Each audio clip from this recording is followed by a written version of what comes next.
कहते हैं ना बच्चे भगवान के दूसरे स्वरूप होते हैं। There why are they not afraid? क्या मुजरिमों का इतना साहस बढ़ गया है कि वो किसी को भी मौत के घाट उतार सकते हैं? क्या उन्हें कानून, समाज और भगवान से बिल्कुल भी डर नहीं लगते? तो दोस्तों, मेरा नाम है ऋषि और आज हम ऐसे केस के बारे में बात करने वाले हैं जिसे सुनने के बाद आपके रोंगटे खड़े हो जाएंगे। एक ऐसा केस जो पूरे अमेरिका को हिला कर रख देता है। एक ऐसा केस जो आज से पहले अमेरिका में कभी नहीं हुआ था। एक ऐसा केस जो उस अपराध से अमेरिका को नई कानून बनाने पड़ गए थे ताकि ऐसे घटने को दोबारा अंजाम न दिया जाए। तो दोस्तों, हम बात कर रहे हैं अमेरिका के नेशनल हीरो चार्ल्स लिंडबर्ग के उस 20 महीने मासूम से बच्चे के बारे में जिसे किडनैप करके मार दिया जाता है। लेकिन ये आज तक पुष्टि नहीं हो पाया कि जो बंदा उस मासूम से बच्चे का कत्ल करता है मेन मुजरिम वही था या उसमें किसी और का हाथ था। तो लेट्स स्टार्ट द वीडियो। लेकिन मैं वीडियो स्टार्ट करने से पहले डिस्क्लेमर देना चाहता हूँ कि इस वीडियो में बच्चे के बारे में बात करी गई है। तो जिसे बच्चे के बारे में कुछ भी सुनना पसंद नहीं है, शायद हो सकते हैं कि स्टोरी आपको परेशान भी कर दे, तो you can skip the video. तो ये वीडियो स्टार्ट होती है अमेरिका के न्यू जर्सी ईस्ट अम्बेल से, जहाँ एक 20 महीने का बच्चा अपने बेडरूम से गायब हो जाता है। जैसे ही खबर पब्लिक होती है, पूरे अमेरिका में खलबली सी मच जाती है। सैकड़ों की तादाद में पुलिस उस केस की इन्वेस्टिगेशन करने के लिए पहुंच जाती है। लेकिन दुख इस बात का होता है कि पुलिस को एक भी ऐसी सुराग नहीं मिल पाती जिससे किडनैपर के पास पहुंचा जा सके। जबकि जिस वक्त बच्चे किडनैप होता है उससे थोड़ी देर पहले बारिश भी होती है। लेकिन पुलिस को ना ही किडनैपर के पैरों के पांच मिलते हैं और ना ही कोई फिंगरप्रिंट, जबकि उस घर में पहले से ही 6 लोग मौजूद थे और बच्चे के साथ हर टाइम एक महिला उसके ख्याल रखने के लिए मौजूद होती थी। पुलिस हैरान थी कि कैसे कोई किसी के घर से इतने लोगों को होने के बावजूद भी बच्चे को बड़े आराम से ले जा सकता है। पुलिस को यह बात तो कंफर्म थी कि हो ना हो घर का ही किसी का हाथ होगा बच्चे को किडनैप कराने में। ऐसे करते करते कितने दिन बीत जाते हैं, लेकिन पुलिस को ऐसी एक भी सुराग नहीं मिल पाती जिससे किडनैपर के पास पहुंचा जा सके। इतने दिन बीत जाते हैं लेकिन बच्चे का एक भी सुराग नहीं मिल पाता पुलिस को। इधर पुलिस का नाकामयाबी साफ साफ दिखाई दे रहे होते हैं। जैसे जैसे दिन बीतते हैं, लोगों को कानून के ऊपर से विश्वास उठते जाते हैं। उनका एक ही सवाल होता है कि कब एक केस सॉल्व होगा। तभी इसके 2 साल बाद पुलिस के पास एक अननोन नंबर से कॉल आता है और उसके थ्रू किडनैपर पकड़ा जाता है। लेकिन जो बात किडनैपर पुलिस को बताता है उसे सुनने के बाद आपके होश उड़ जाएंगे। लेकिन उसे जानने के लिए आपको थोड़े पीछे चलने होंगे। तो चलो चलते हैं। 1 मार्च 1932 रात के करीब 8 बज रहे थे जब चार्ल्स लिंडबर्ग अपने बीवी के साथ बच्चे को उसके बेडरूम में सुलाकर नीचे आ जाता है। दरअसल चार्ल्स लिंडबर्ग और उसकी बीवी एनी घर के निचले बेडरूम में रहते थे और उसके बेटे 2nd फ्लोर पे। रात के करीब 10 बजे बेटी को नाम की महिला जो उस बच्चे के ख्याल रखती थी वो चार्ल्स के पास आती है और जोर जोर से दरवाजा पीटने लगती है।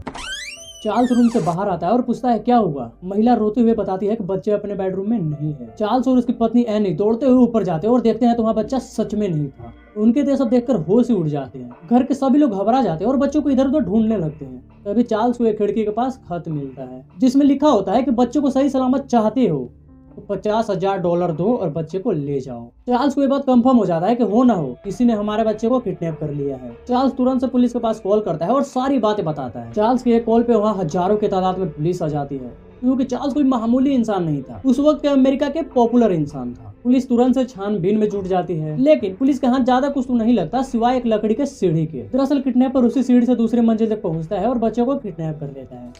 पुलिस थोड़ी और इन्वेस्टिगेशन करती है कि कोई और सुराग मिल जाए जिससे किडनैपर के पास पहुंचने में आसानी हो, लेकिन पुलिस के हाथ कुछ भी नहीं लगता। पुलिस तुरंत से सारी पुलिस स्टेशन को इन्फॉर्म करती है और नाकाबंदी लगाने के आदेश देते हैं। पुलिस को यकीन था कि किडनैपर इतने जल्दी शहर से बाहर तो नहीं जा सकता है। उन्हें उम्मीद था कि किडनैपर नाकाबंदी में पकड़ा ही जाएगा, लेकिन वो इस बार भी नाकामयाब होते हैं। अगले दिन पुलिस घर के बाकी 6 लोगों से पूछताछ करती है जिसमें 2 सफाई कर्मी थे, 2 खाना बनाने वाले और एक गार्डन का ध्यान रखता था और एक बच्चे का। पुलिस इन सभी पूछताछ करती है कि क्या आपने उसे देखा, लेकिन इनका जवाब था नहीं। ऐसे करते करते 5 दिन बीत जाते हैं। तभी चार्ल्स को एक दूसरी खत मिलता है जिसमें लिखा होता है कि पुलिस को बताकर तुमने बहुत बड़ी गलती कर दी है। अगर बच्चा को अभी भी सही सलामत चाहते हो तो अब तुम्हें $70,000 देने होंगे। चार्ल्स पैसे को देने में जितने लेट कर रहा था, किडनैपर हर खत में पैसे को बढ़ाते जा रहा था। चार्ल्स लिंडबर्ग अपने करीबी दोस्त डॉक्टर जॉन से मिलते हैं और ये सब सारी बातें बताते हैं। डॉक्टर जॉन उस किडनैपर से संपर्क करते हैं और उससे एड्रेस पूछते हैं कि पैसे कहाँ लेकर आने हैं। लेकिन किडनैपर का एक शर्त होता है। उसका कहना होता है कि पुलिस को बिना बताए सुनसान कब्रिस्तान के मेन गेट पे पैसे रखकर चले जाना। हम अगले खत में तुम्हें बता देंगे कि बच्चा कहाँ मिलेगा। चार्ल्स और उसके दोस्त जॉन हालांकि वैसे ही करते हैं, लेकिन पैसे देने से पहले नोटों के सारे सीरियल नंबर को उतार लेते हैं और पुलिस को दे देते हैं। पुलिस सभी नंबरों को अलग अलग बैंकों के पास दे देती है और कहती है कि ये नंबर से कोई भी पैसे जमा कराने आए तो हमें संपर्क करना। बैंकों के साथ साथ हर दुकानदार हर जगह पे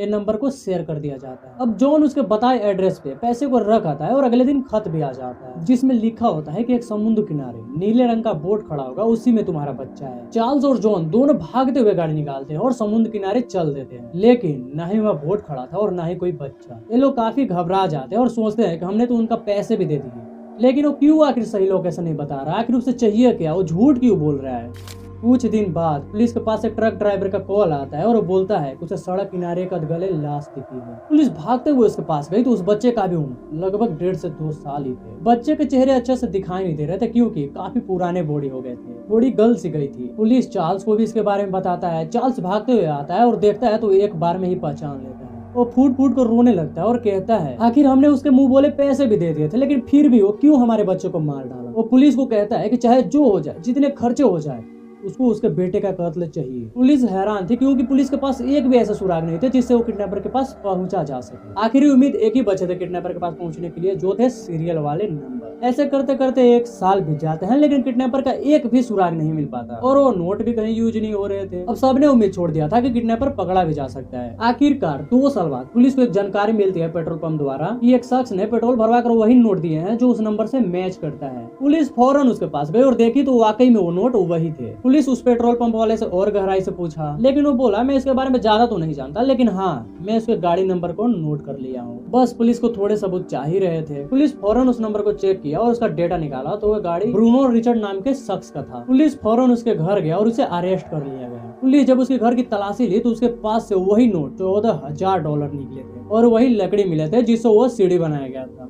हालांकि वह एक कारपेंटर भी था। ऐसी कई सबूत मिले जिससे साफ पता चल रहा था कि मेन कातिल यही है, बच्चे को किडनैप करने वाला यही है। अमेरिका गवर्नमेंट ने हजारों लोगों के सामने इसे लोहे के कुर्सी पे बैठाया और करंट देकर मार दिया।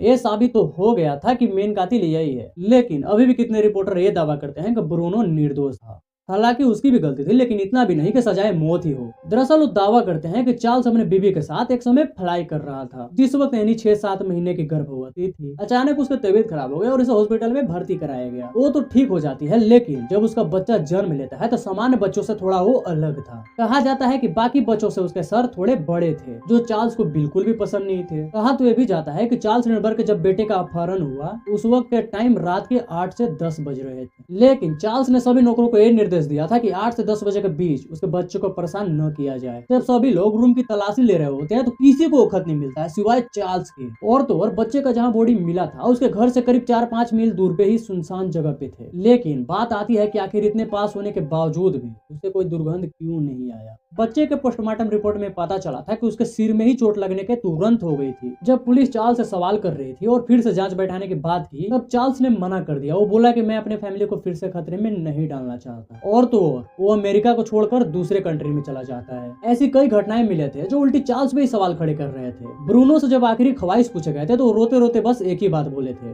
कि वो निर्दोष है। उसके पास जो पैसे मिले हैं वो उसका नहीं, उसके दोस्त के थे जो उसके पास छोड़कर अमेरिका से भाग गया।